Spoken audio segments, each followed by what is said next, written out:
नमस्कार, आप देख रहे हैं वीके न्यूज। मैं हूं सुनील राउत। किसानों का आंदोलन अब विशुद्ध राजनीति का अड्डा बनता जा रहा है। अपनी जायज मांगों के साथ शुरू हुआ यह आंदोलन अब डिरेल हो चुका है और लगता है कि इस पर मोदी विरोधी गैंग और सियासी दलों संगठनों ने कब्जा कर लिया है और किसान इनके हाथों की कठपुतली बनते जा रहे हैं, वैसे ही जैसे सीएए विरोधी आंदोलन में मुसलमान बने थे। यह हम बेवजह नहीं कह रहे हैं, पहले इस वीडियो को आप सुन लीजिए। यही है हमारे पास हथियार। इसीलिए मैं बार बार हर मंच से यह बात कहता हूं, अंबानी के जितने भी उत्पादन हैं, जिस पर भी रिलायंस लिखा हो, जिस पर भी कुछ भी हो, हमें वो खरीदना नहीं है। जिस पर भी अडानी का फॉर्च्यून तेल हो, अनाज हो, आटा हो और चाहे जो भी उसके प्रोडक्ट हो, सबका हमें बहिष्कार करना है। एक फार्म पिक करके सेब आता है ना, फार्म पिक यानी सीधे बागानों से तोड़ के और लोगों तक पहुंचाया जाए, फार्म पिक, वो अडानी का ही है। चीख उसकी भी निकलनी चाहिए जैसे अंबानी की निकली है। इन सब का बहिष्कार। और एक लाला रामदेव है ना, लाला बाबा नहीं है, मैं तो बाबा नहीं कहता उसको, लाला है आज की तारीख में। ये लाला रामदेव जितने भी पतंजलि के उत्पाद हैं और जितने भी रुचि सोया के जितने भी प्रोडक्ट हैं, हर किसी का पूरा बहिष्कार करना है। हम में से हर बैठा हुआ साथी कम से कम अपने रिश्तेदारों को तो कह ही सकता फोन करके, देख भाई तू कुछ भी ले पर इनको मत ले, इनकी दुकान पे नहीं जाना। अगर हमने सबने ईमानदारी से ये काम किया तो आप मान लीजिए, मैं बहुत सीधी बात कर रहा हूं, व्यक्ति की ये रीढ़ टूट जाती है ना, ये रीढ़, खड़ा नहीं हो सकता, नीचे ही गिरना है। इसी तरह से ना केवल अंबानी, अडानी और लाला रामदेव नीचे गिरेंगे, ये मोदी सरकार। ये वही महाशय है जो सीएए विरोधी आंदोलन के दौरान आपको शाहीन बाग में भी मिले होंगे और सेम यही स्पीच वो वहां पर भी दिया करते थे। यकीन न हो तो थोड़ा इनका पुराना वीडियो भी आप सुन लीजिए। ये रामदेव, इस रामदेव के जितने भी उत्पादन हैं वैसे ही बिल्कुल बेकार हैं। 60% से ज्यादा तो कचरा ही है और गाय और गोबर ही खिला रहा, और क्या कर रहा है वो। इसको बंद करो, इसको बंद करो बिल्कुल। तो रामदेव के जितने प्रोडक्ट हैं इनको लेना बंद करो। मैं क्यों कर रहा हूं? क्योंकि रामदेव का पैसा, अधिकतर पैसा आरएसएस के लिए हथियार खरीदने में काम आ रहा है। ये समझो तुम इस बात को। तो हमारे पैसे से हथियार खरीदे जा रहे हैं, हमारे ही पैसे से हमारे खिलाफ प्रचार किया जा रहा है। इसलिए ये जो दुश्मन है इनकी हम कमर तोड़ेंगे, रीढ़ की हड्डी तोड़ देंगे। और ध्यान रखना, जिसकी रीढ़ टूट जाती है कभी सीधा खड़ा नहीं हो पाता। ये हमें काम करना है, ये काम हम ही कर सकते हैं, कोई दूसरा नहीं करेगा। तो सुना आपने, इनको अदानी, अंबानी, रामदेव से दिक्कत है। जाने क्यों?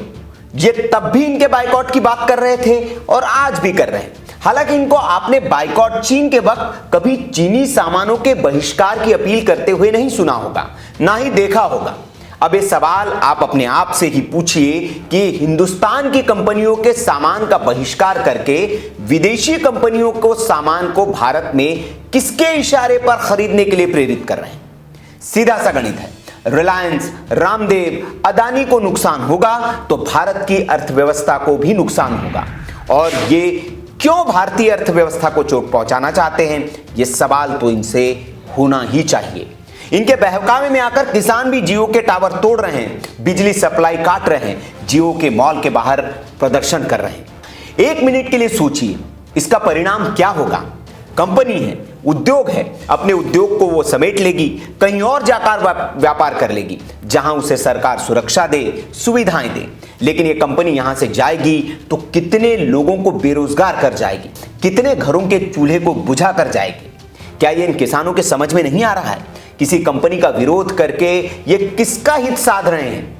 चीन से बड़ी बड़ी कंपनियां भारत व्यापार के लिए आने को तैयार है और ऐसे वक्त में भारत के ये कथित किसान उन कंपनियों को क्या संदेश दे रहे हैं कि भारत में आप सुरक्षित नहीं हैं, आपका व्यापार सुरक्षित नहीं है, आपका निवेश सुरक्षित नहीं है, क्योंकि मोदी सरकार के विरोध के नाम पर यहां कंपनियों और व्यापारियों का भी विरोध होता है।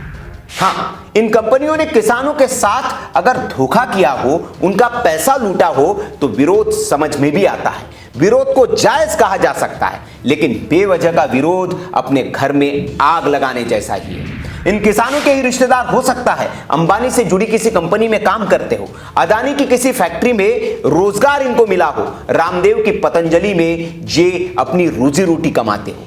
क्या ये उनका विरोध कर उस परिवार के सदस्य की नौकरी नहीं छीन रहे हैं?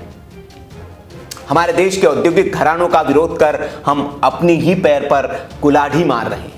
हम उनकी गलत नीतियों के खिलाफ आंदोलन कर सकते हैं, उनसे शिकायत है तो कोर्ट में जा सकते हैं, लेकिन इस तरह से किसी कंपनी के कारोबार को बंद करवाना अपनी आने वाली पीढ़ी और अपने बच्चों के साथ ही धोखा है। एक छोटी सी मिल बंद हो जाए तो कितने लोग बेरोजगार हो जाते हैं। लॉकडाउन के दौरान जब लोगों के कारोबार बंद हुए तो यही लोग बेरोजगारी का रोना रो रहे थे और अब देश में बेरोजगारी बढ़ाने की साजिश रच रहे हैं। इसलिए किसानों को इन मोदी अंधविरोधियों से सावधान रहना चाहिए और इन्हें अपने मंच पर जगह नहीं देनी चाहिए, वरना इनके आंदोलन का भी वही असर होगा जो इन्होंने सीएए विरोधी आंदोलन का करवाया था।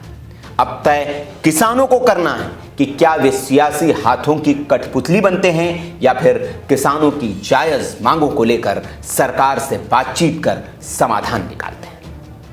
आप भी इस वीडियो पर आपकी कुछ राय हो तो हमें कमेंट बॉक्स में जरूर बताएं और इस वीडियो को उन किसान भाइयों तक जरूर पहुंचाइए जो बहकावे में आकर, इन देशद्रोहियों के मैं कहूंगा बहकावे में आकर इस तरह का काम कर रहे हैं, ताकि उन्हें समझ आए कि ये इन कंपनियों का, इन कारोबारियों का, इन कॉरपोरेट्स का विरोध करके अपने ही पैर पर कुल्हाड़ी मार रहे हैं, अपने देश की अर्थव्यवस्था के साथ धोखा कर रहे हैं।